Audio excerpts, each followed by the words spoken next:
Tinatawagan po namin ang pansin ng mga miyembro ng SSS. Sobra daw sa itinakda ng Bangko Sentral ng Pilipinas ang sinisingil ng Social Security System sa pautang nila sa mga miyembro nila. Ayon yan sa Commission on Audit.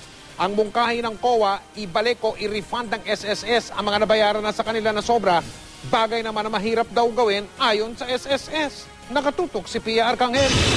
Ang Social Security System o SSS ang karaniwang takbuhan ng mga kababayan nating gustong makautang sa halagang mababa lamang ang interes. Kung ikukumpara kasi sa bangko, mas maliit dapat ang monthly amortization o buwanang singil ng SSS sa kanilang pautang. Pero kung pagbabasihan ang pinakahuling report ng Commission on Audit o COA, sobra pala sa itinakda ng Central Bank Regulations ang sinisingil ng SSS sa mga miyembro nitong kumukuha ng salary loan. For the entire 2011, a loan amount of 15,795,067,100, we have computed an over-collection of advanced interest amounting to 788,841,815. 10% advance interest ang kinakaltas agad ng SSS sa pautang na binibigay nito sa mga miyembro. Bukod dito, may bawas din na interest sa monthly amortization at may service charge pa. Kaya sa halagang 24,000 pesos na pautang halimbawa, 3,600 pesos ang ikinakaltas sa SSS member.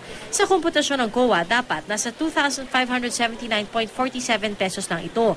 Pero ayon sa SSS, wala naman silang nilalabag na patakaran sa kanilang komputasyon. There's really no overcharging because what we implemented for all these years, since year 2000, was really based on approved guidelines. Different lending institutions charge differently. Ibinungkahi ng COA sa SSS na i-refund nila sa mga miyembro nito ang umano'y sobrang singil sa pautang at baguhin na rin ang kanilang komputasyon. Bukas naman sa pagbibisa ng komputasyon ng SSS pero aminado silang mahihirapan na silang i-refund ang halagang nasingil na nila sa mga miyembro nitong nangutang. Pia Arcangel, Nakatutok, 24 Oras.